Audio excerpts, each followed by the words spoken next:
Primero se les vamos a una clase de transformadas inversas por otro método que es más rápido, para poder agregar fracciones parciales, todo el cuento. Pues es un método que es mucho más rápido, van a aprender a hacer esto, al final hacemos el examen corto, que son dos problemas que la transformada de la clase no va a representar ninguna quitada de tiempo, más de 5 minutos. Entonces, ¿por qué están tan cómodos como para examen la inquietud? A mí me quiere copiar, ¿verdad? No te pelees, no te pelees. Porque entonces, primero va a entrar José con la transformada de la clase, con el método de los residuos, y después de eso hacemos el examen corto. Vamos a subir y para fines del examen corto, vamos a dar una fotocopia con las fórmulas que se van a utilizar aquí. De todos modos, subimos la defensa de presentación para que ustedes puedan estudiar. Bueno, les había mencionado un poco que había una forma más sencilla de encontrar la transformada inversa de Laplace, no tan complicada como la que nosotros tenemos, que es de o irnos por fracciones parciales, o buscar el teorema al que se le ajusta, o ir a las tablas, ¿sí? Es una forma un poco más directa de encontrar las transformadas inversas.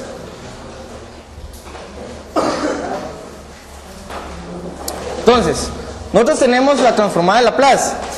F de P es la transformada de F de T y la encontramos nosotros como ustedes aprendieron ya, aplicando la definición que es la integral desde 0 a infinito de F de T por E a la PT de T, ¿sí? Es pasar de F de T a F de P, es sencillo, ¿verdad? Solo es de aplicar esto que está acá, no tenía mayor complicación. El problema era cuando nosotros queríamos pasar de la F de P a la F de T, ¿sí? Porque había que aplicar o las fracciones parciales o ir a las tablas a buscar un caso que se ajustara a la que nosotros estábamos trabajando, o ajustar a nosotros, ya sea con fracciones parciales o con algún otro método. Entonces vamos a buscar un método un poco más sencillo, ¿sí? Para poder encontrar directamente la transformada inversa de una función f de p, sin necesidad de tener que hacer tanto manipuleo, ir a fracciones parciales, luego ir a una tabla, sino que únicamente vamos a trabajar cosas tan sencillas como un límite, una derivada y buscar ceros de una función, que al final de cuentas lo teníamos que aplicar para sacar las fracciones parciales, ¿sí? Entonces vamos a ver el método de los residuos. ¿Por qué se llama el método de los residuos? Porque vamos a encontrar unos residuos, ¿sí? Vamos a dar la fórmula para encontrar cada uno de los residuos, y luego la transformada inversa va a ser la suma de esos residuos. Van a ver qué sencillo es encontrar la inversa con este método, ¿sí? El método de los residuos lo que hace es que se basa en que una transformada de Laplace normalmente va a ser un polinomio dependiente de P con un numerador y un denominador, ¿sí? ¿Se recuerdan que yo creo que nunca nos quedó algo que fuera, por ejemplo, P, nada más, la transformada inversa, ¿sí? Normalmente siempre nos aparecían un numerador y un denominador. Y normalmente el numerador era de un grado menor que el denominador, ¿sí? Entonces, en eso se basa el método de los residuos, ¿sí? Que siempre vamos a tener nosotros fracciones impropias acá, ¿sí? Lo primero que hace el método es buscar los ceros del denominador, ¿sí? En el denominador yo le llamé RP, entonces normalmente, siempre vamos a buscar los ceros del denominador, ¿sí? Eso sí lo teníamos que hacer nosotros normalmente cuando queríamos simplificar para sacar las fracciones parciales. Por lo menos llegábamos a simplificar eso que está ahí. De ahí pasar a los ceros era relativamente sencillo, ¿verdad? Era igualar cada uno de los productos a cero y despejar P. Entonces lo primero que vamos a hacer es encontrar los ceros de ese polinomio. A los ceros de esa función les vamos a llamar P sub k, ¿sí? A cada uno de los ceros que tenga esa función, y para cada P sub k nosotros vamos a encontrar un residuo. En este caso le llamé R sub k, ¿sí? Para cada polo, para cada cero encontramos un residuo, a menos de que el residuo sea de una multiplicidad mayor que 1. Ya vamos a ver cuál es el caso, ¿sí? Entonces, ¿cómo encontramos nosotros estos que están acá? Porque estos son sencillos, ¿verdad? Lo venimos haciendo desde que estamos en el colegio. Y estos que están acá, ¿cómo encontramos los R sub k? Pues hay dos casos. Que el polo sea simple, ¿sí? Si el polo es simple, vamos a buscar a R sub k como el límite cuando P tienda a P sub k, es decir, tienda a ese polo, de P menos P sub k por F de P, que F de P es la función que le andamos buscando nosotros, la transformada inversa, por E a la PT, ¿sí? Si el polo es simple. Si el polo tiene multiplicidad m, ¿sí?, se complica un poco más, pero en realidad no es mucho, ¿verdad? Tal vez es más laborioso, pero no es tan complicado. El R sub k va a ser igual a 1 sobre m menos 1 factorial. M es la multiplicidad que tiene el polo. Por el límite cuando P tiende a P sub k otra vez, de la derivada de orden m menos 1 de P menos P sub k a la m, ¿sí?, por f de P, que otra vez es la transformada, la que le andamos, es la función la que le andamos buscando su inversa, por E a la pt, ¿sí? Solo estos dos casos podrían haber, ¿verdad? ¿Sí?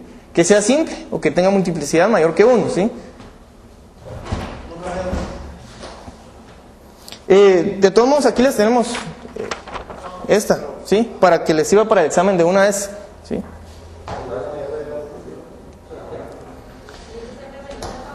¿Perdón? M menos 1 factorial, ¿sí? ¿El es PT no es menos PT? No, es PT. Sí, en este caso no es menos PT. Y nunca se van a confundir y acaban a poner solo P menos PK, ¿sí? Sino que tienen que ser siempre a la M, y vamos a ver por qué. Ya van a ver por qué, ¿sí? ¿Dudas hasta aquí? Miremos, pues. Entonces, al final vamos a encontrar la inversa de f de P, la transformada inversa de f de P, que es f de T, como la suma de cada uno de esos residuos que nosotros fuimos buscando, ¿sí? Y ahí se terminó, ¿sí? Buscamos los residuos, los sumamos, y esa es la inversa de la función, ¿sí? Esa es la inversa de f de T, de f de P, perdón, ¿sí? Suena sencillo, ¿verdad? No suena tan complicado, ¿sí? Como los que nos aparecían en la hoja que estamos trabajando, ¿sí? Entonces miremos, ¿perdón? Miremos un ejemplo. Por ejemplo, para esta función que está acá, encontrar transformada de Laplace.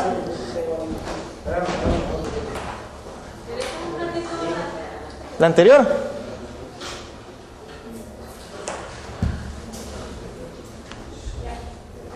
Esta otra también se la vamos a dar. Esta y la anterior, donde están las... Son las tres formulitas que les van a servir, ¿verdad?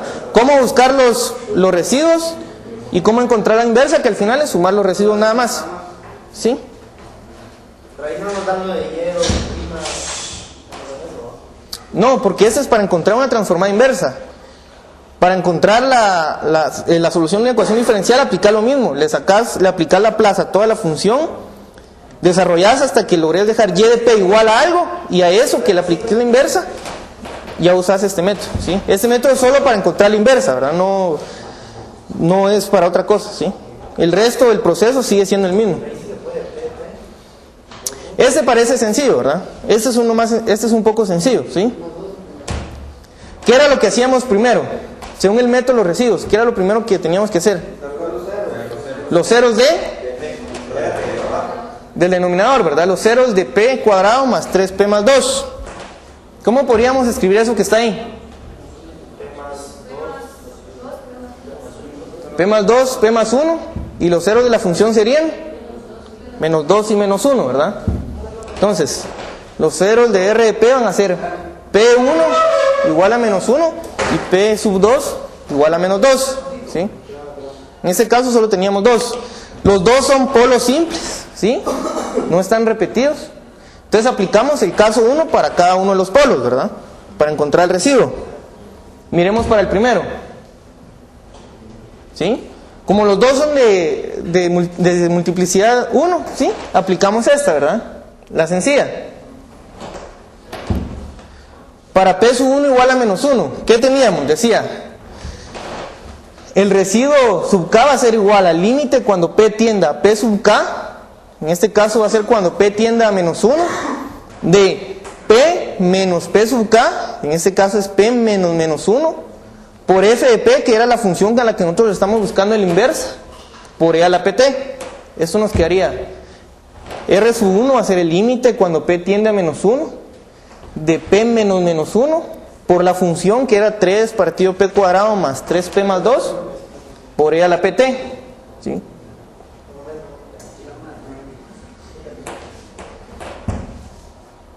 Entonces miremos qué hacemos acá.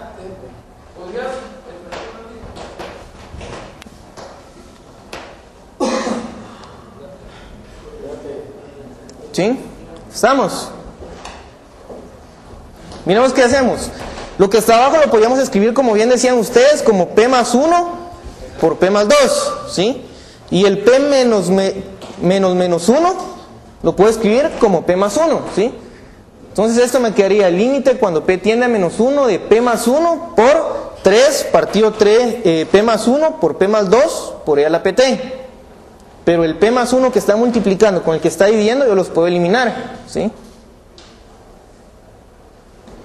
Si intentamos evaluar el límite directamente desde acá, ¿qué va a pasar? Esto que está acá, ¿sí? Nos queda 0, ¿verdad? Y acá nos queda 0, ¿sí? Entonces, alguien podría decir, apliquemos L'Hopital ahí, pero primero manipulemos esto que está acá, ¿sí?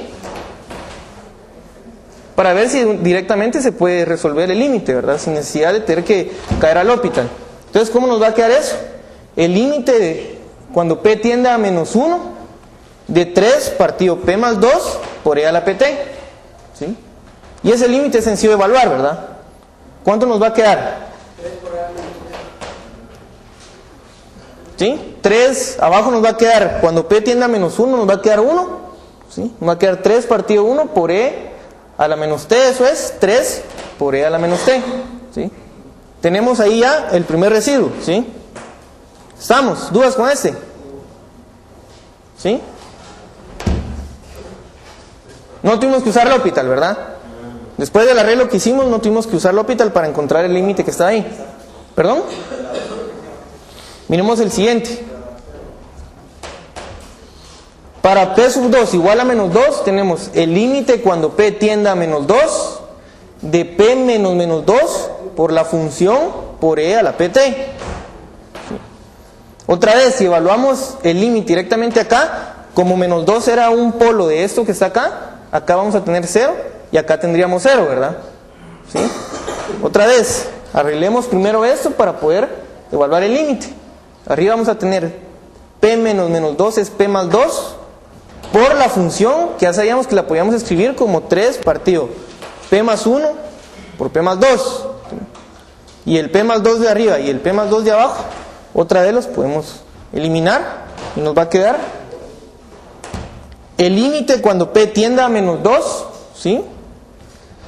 De 3 partido P más 1 por E a la PT, ¿sí? Y otra vez, ese límite es sencillo de evaluar, ¿verdad? Es igual a 3 partido menos 1, que es el que aparece al evaluar aquí en menos 2, por E a la menos 2T, que es igual a menos 3 por E a la menos 2T. Y ahí tenemos ya los dos residuos, ¿verdad? El R1, el R2. Ahora, ¿cuál es la transformada inversa de P? La suma de R1 más R2, ¿verdad? Entonces, la transformada inversa de P, que es F de T, creo que andaban buscando, es la sumatoria de los distintos polos, en este caso son R1 más R2, que va a ser igual a 3E a la menos T, que era para R1, menos 3E a la menos 2T, que era el segundo polo, ¿verdad? Y esa es la transformada inversa de F de P. ¿Sí? ¿Estamos claros, no? ¿Alguien que se haya perdido? ¿Sí? Habría que comprobar con fracciones parciales y efectivamente nos queda esto, ¿verdad? 3E a la menos T menos 3E a la menos T, ¿sí? O aplicarle la inversa a esto que está acá y desarrollarlo y ver si igual llegamos a lo mismo que teníamos, ¿verdad? Cualquiera de los dos métodos, ¿sí? Pareciera que tal vez irnos por las fracciones parciales para este caso es más sencillo, ¿sí? Pero porque eran únicamente dos polos, las fracciones parciales iban a ser dos variables, era relativamente sencillo. Pero si ya tuviéramos más, por ejemplo 4, ya nos teníamos que ir a las fracciones parciales, resolver un sistema de 4 por 4, ¿sí? Y luego ir a la tabla y buscar cómo simplificar eso, ¿verdad? Cómo regresar. Más sencillo calcular para cada polo, si se dan cuenta. No se va haciendo tan complicado, solo es de evaluar el límite. Vamos a hacer una, no más difícil, pero que se involucra el caso 2, que es este que está acá. ¿Sí? Porque vimos cuando el polo era simple. Entonces recuerdan que había un segundo caso cuando el polo era de multiplicidad m, ¿sí? Y vimos que no era, variaba un poco la forma de encontrarlo, ¿sí? Entonces, encontremos la inversa de esta otra función que está acá. 1 partido p cuadrado más 2p más 1. Otra vez, ¿qué hacemos primero? Sacar los ceros del denominador. Busquemos los ceros de p cuadrado más 2p más 1. ¿Cómo podría escribir yo eso que está ahí? P más 1 al cuadrado, ¿verdad? Y p más 1 al cuadrado me daría que los polos son p menos 1, ¿verdad? De multiplicidad 2, ¿cierto? ¿Sí? Por si es de grado 2, debería tener dos polos, ¿verdad? Entonces, vamos a tener que p sub 1 va a ser igual a p sub 2 y van a ser igual a menos 1, ¿sí? Entonces, en este caso no podría hacerlo yo como el anterior, porque cuando tuviera p menos menos 1, abajo podría escribir como p más 1 y p más 1, de todos modos el menos 1 me dejaría eso como un 0 en el denominador, ¿verdad? ¿Sí? Entonces, ¿qué hacemos? Calculemos los residuos usando el caso 2, ¿sí? Que dice que el r sub k es 1 partido m menos 1 factorial, donde m es la multiplicidad del polo, ¿sí? Por el límite, cuando p tiende a p sub k, de la derivada de orden m menos 1 respecto de p, ¿sí? No se van a confundir nunca también y van a derivar respecto de t. La derivada es respecto de p, ¿sí? De p menos p sub k a la m, por la función a la que le vamos buscando la inversa, por e a la pt, ¿sí?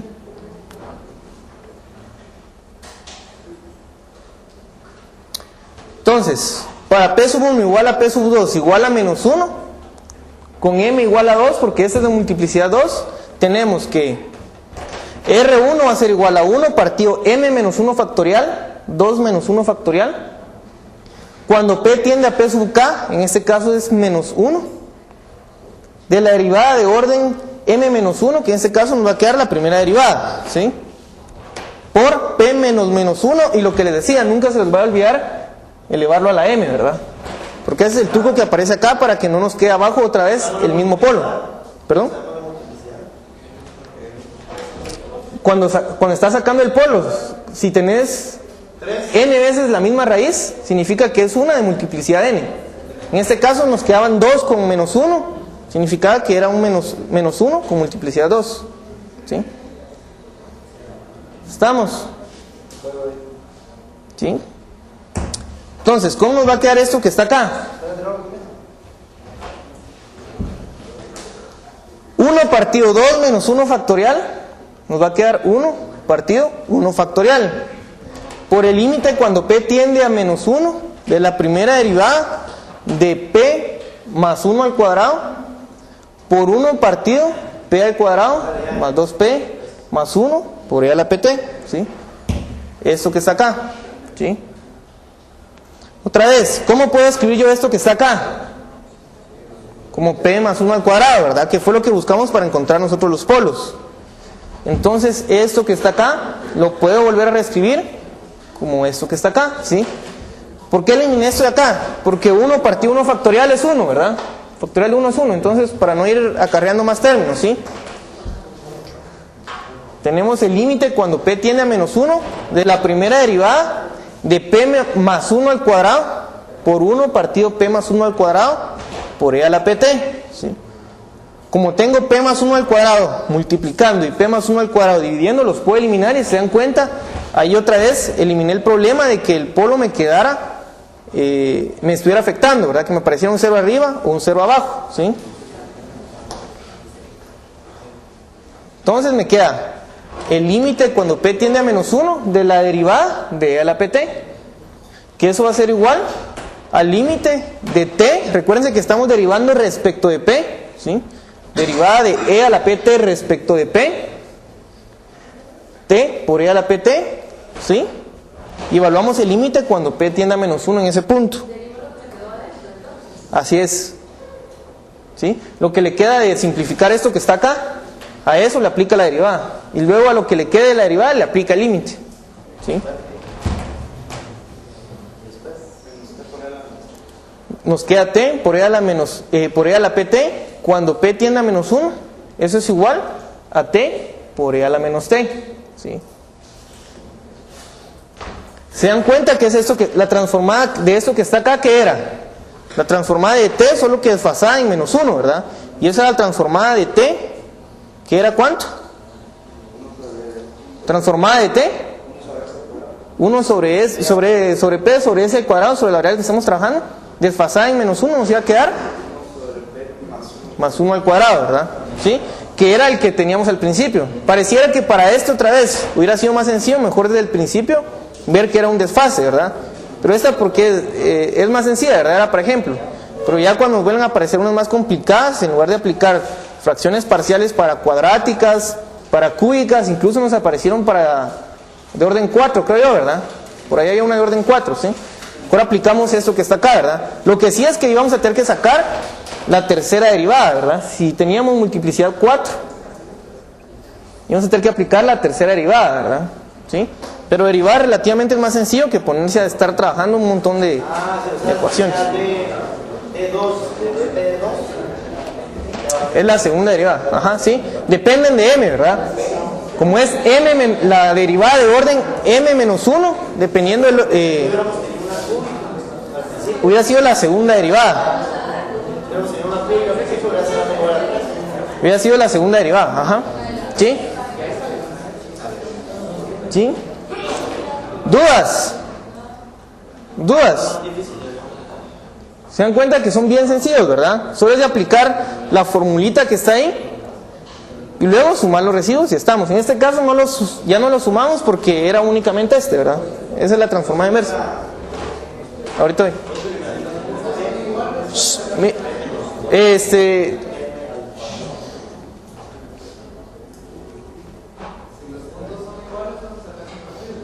Ajá, y trabajas a m, va a ser la multiplicidad que te haya parecido, ¿verdad?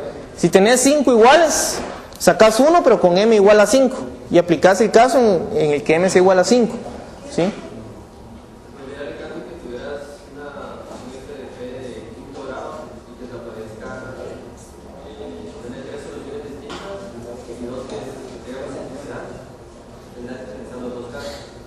Sí, supongamos que nos queda...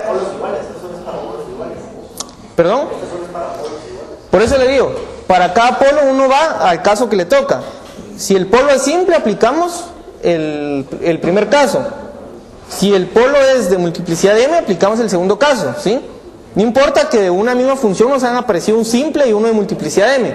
Para el simple aplicamos el primer caso y para el de multiplicidad de m aplicamos el segundo caso. Y luego sumamos los resultados, ¿verdad? ¿Sí? ¿Cómo se dividirían? Digamos, si tengo 6 menos p arriba sobre p a la 4 por p cuadrado más 1 al cuadrado. ¿Cómo dividirían? P cuadrado más 1. No, porque si te das cuenta, acá no tenés que separarlo. No que a la misma función le aplicás el método. ¿Sí? Ajá, si se dan cuenta, aquí no tenemos el problema de ver cómo dividir como en las fracciones parciales. Si era a partido p a la 4 más b por p partido p cuadrado más 1, por ejemplo. ¿Sí? No que en este caso la función no hay necesidad de dividirla. Hay necesidad de factorizar el denominador y ahí buscar los ceros. Pero no hay necesidad de buscar la división como hacíamos en las fracciones parciales. ¿Sí? Y otra ventaja que tiene es que también funciona cuando las raíces son complejos. ¿Sí? ¿Se acuerdan que en la 7 de la hoja de trabajo habían aparecido complejos? Con este método sí se puede ir. Porque aunque aparezcan complejos, aplicamos exactamente el mismo método. ¿Sí? El mismo método, no hay cambio, ¿sí? Y como ustedes ya saben cómo pasar con Euler de exponenciales a senos o cosenos, ahí es donde aparecen, ¿verdad? Las del seno, ¿se acuerdan que la del seno o la del coseno abajo nos quedaban p cuadrado más a cuadrado? ¿Sí? A la hora de buscar los ceros de esos eran complejos, ¿verdad? ¿Sí? Entonces la solución nos quedaría algo con exponenciales complejos, ¿sí? Pero que al regresarlo ya sabemos que por Euler son el seno o el coseno, ¿verdad? ¿Sí? Que son los que vimos en la mate 4 el año pasado, ¿se acuerdan? ¿Sí? ¿Dudas con este método? Sencillo, ¿verdad? ¿Sí? ¿Perdón? ¿Sí? ¿Dudas? ¿Perdón? Si no, nos va a dar tiempo a hacer el examen. Ya son las... ¿Cuál? Cualquier todas. ¿Quieren que hagamos una con complejos para que saquemos rápido una del seno? Si hacemos una muy complicada no da tiempo para el examen. Igual lo mismo van a darse cuenta que funciona para complejos. Hagamos una que tenga valores complejos. Haremos la más sencilla, la transformada del coseno, por ejemplo. Ya sabemos nosotros que si f de t es el coseno de a por t, ¿cuál es la transformada de eso que está ahí? P cuadrado partido P cuadrado más. ¿Es? P cuadrado P cuadrado. partido P cuadrado más P cuadrado. P cuadrado. Partido P cuadrado más P cuadrado. ¿Seguros? ¿Están seguros? Ahí tienen su tabla, ¿verdad? Solo era de verla, ¿sí? Busquemos nosotros entonces para esta que está acá, ¿sí? Ya sabemos cuál va a ser la respuesta, ¿sí? Caminemos ahora conociéndola y vamos a darnos cuenta que funciona. ¿Qué hacemos primero? Los ceros de denominador, ¿sí? Entonces, ¿cuál va a ser R de P? R de P va a ser igual a P cuadrado más A cuadrado, ¿sí? Y si quiero buscar los ceros, esto debería ser igual a 0, ¿verdad? Me queda que P cuadrado va a ser igual a menos A cuadrado. Por lo tanto, P sub 1, 2 van a ser más menos A por I, ¿sí? O I por A, ¿sí? Sabemos que son complejos. Entonces, ¿estos son polos simples o son polos con multiplicidad M? ¿Qué dicen ustedes? ¿Sí? Simples, ¿verdad? ¿Cuál es P sub 1? A por I. ¿Y cuál es P sub 2? Menos A por I, ¿sí? Estos ya no son iguales, ¿verdad? El signo negativo que tiene este ya los hace diferentes, ¿sí? Entonces aplicamos el caso 1 para cada uno de ellos. Entonces, caso 1, para P sub K igual a A por I. ¿Qué decía el método? R sub 1 va a ser el límite cuando P tienda a sub I, ¿sí? Que es el polo, ¿sí? ¿De qué? De P menos A sub I por P sobre. Escribamos esto una vez. Lo puedo escribir yo como más A sub I por P menos A sub I, ¿verdad? ¿Sí? Sería la factorización de esto que está acá, ¿sí? Por E a la PT.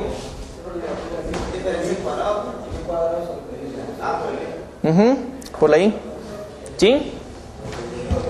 Entonces, este P menos A sub I con el P menos A sub I se elimina y me queda que el límite cuando P tienda a A sub I de P partido P más A sub I por E a la PT, ¿sí? Apliquemos el límite. Esto que está acá va a ser igual a A sub I sobre A sub I más A sub I, puedes escribir una vez, dos veces A sub I por E a la A sub I, ¿verdad? ¿Sí? Por T, sí. ¿Y esto qué va a ser igual? Esto va a ser igual un medio de E a la A sub I por T, ¿sí? Ahí tenemos para el primer residuo, ¿verdad?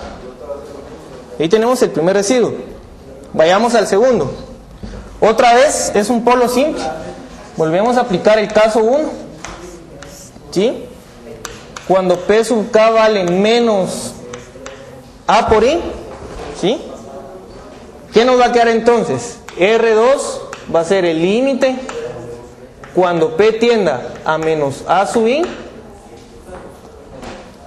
de P menos A sub I, me voy a escribir P más A sub I por la función que es P, y una voy a escribir aquí abajo P más A sub I por P menos A sub I, por E a la PT, ¿sí? Siempre este que está acá se elimina con este que está acá y me vuelve a quedar. Esto es igual al límite cuando P tiende a menos A sub I de P sobre P menos A sub I por E a la PT. Y el límite que está acá lo podemos evaluar directamente y me queda menos A sub I sobre menos 2 veces A sub I por E a la menos A sub I por T, ¿sí? Que eso va a ser igual a ¿qué? 1/2 por E a la menos A sub I por T, ¿sí? Este es el segundo residuo, ¿verdad? ¿Sí? Regresemos, entonces, ¿a qué es igual la transformada inversa de f de P? ¿Qué es igual? La suma de los residuos, ¿verdad? A R1 más R2, que es igual a 1/2 por E a la A sub I por T, más 1/2 por E a la menos A sub I por T, ¿sí? Esto lo podemos escribir como 2 E a la A sub I por T más E a la menos A sub I por T, ¿sí? ¿Y eso que está ahí qué es? ¿Sí? Esto es igual al coseno de A por T, ¿verdad? Ya sabemos que E a la A sub I por T más E a la menos A sub I por T partido 2 es el coseno, ¿verdad? Cuando aparecen restándose nos queda el seno, ¿sí? Entonces, coseno de T, ¿sí? Restando y te aparece acá A sub I. No, una I te aparece acá.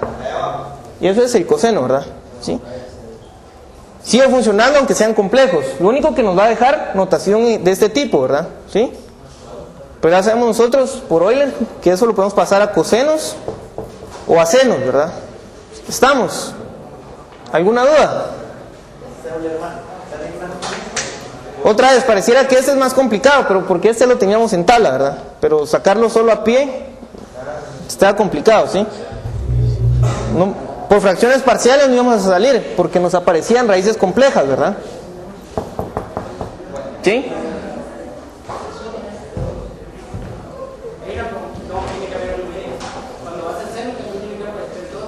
Te aparece el 2, un 2i, un 2i abajo, ¿sí? Un 2i abajo también, y se aparecen restando, y aparecen restándose, ¿sí? ¿Dudas con este ejemplo? ¿Dudas?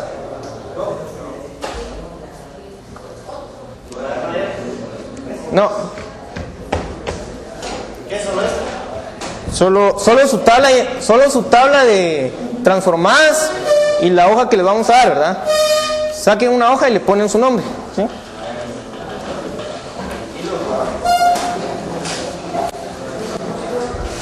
Yo solo saqué 40. Hay más. Dame la